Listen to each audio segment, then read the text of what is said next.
Deadwood's first and only town marshal, right there. I got a story for you today that happened just here a little while back. Well, maybe about 143 years ago. But anyway, that's regardless. This is something that happened to me when I was working here in Deadwood as the town marshal. You know, it's not uncommon for a marshal to walk down the street, just see what's happening around town. In fact, you might see that with the police officers today. Just wandering around, doesn't necessarily mean anything's wrong, but they're just checking to see what's going on.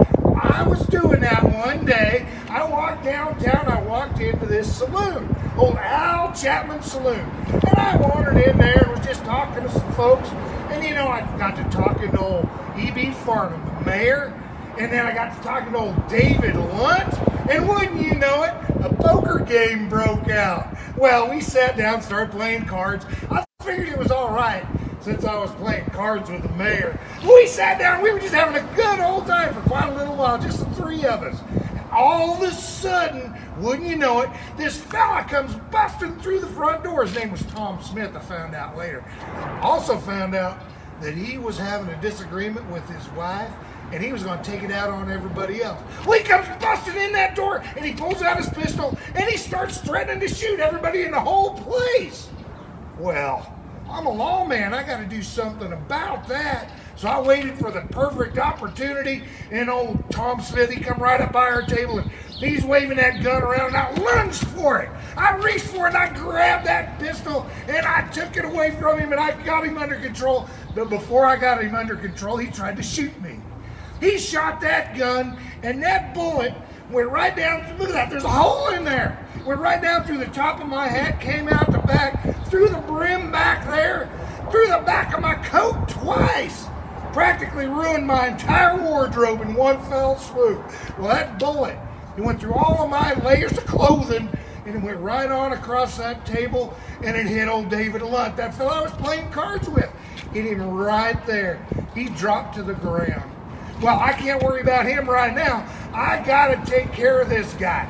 So I grabbed him, I wrestled him around, I got him under control, and I went to haul him off. Well, I figured old Al Chapman would be sending somebody over to get a hold of the Undertaker to come take care of old David Lunt. But as it turned out, the Undertaker wasn't required.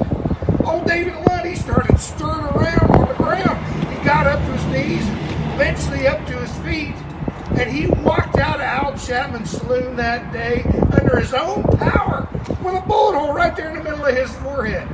And not only did he do that, he continued to walk the streets of Deadwood for 67 days.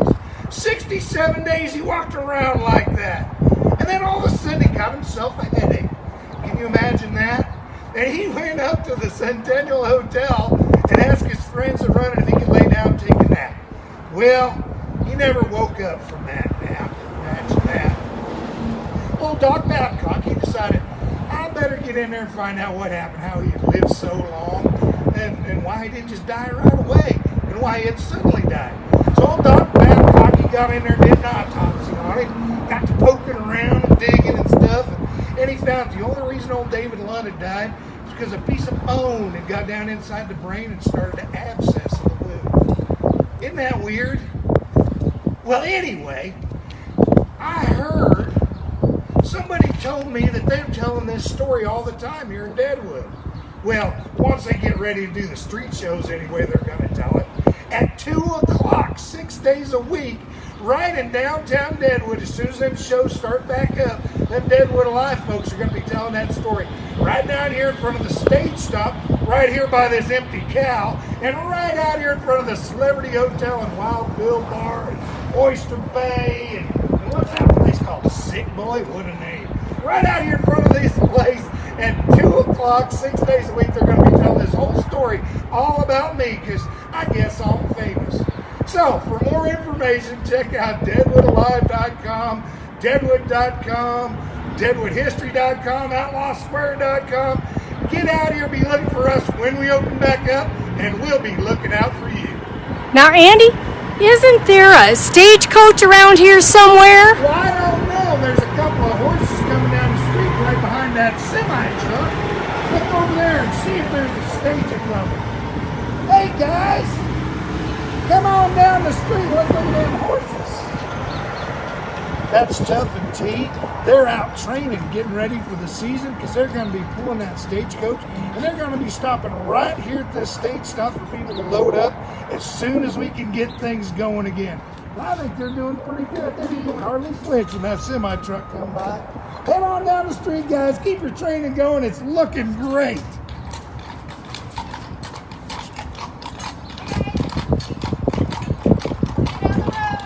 All right.